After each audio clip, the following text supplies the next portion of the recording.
મોજ ભાદર ને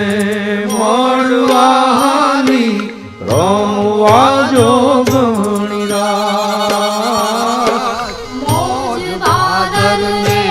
મળવાની રમવા જોગણી રાત એ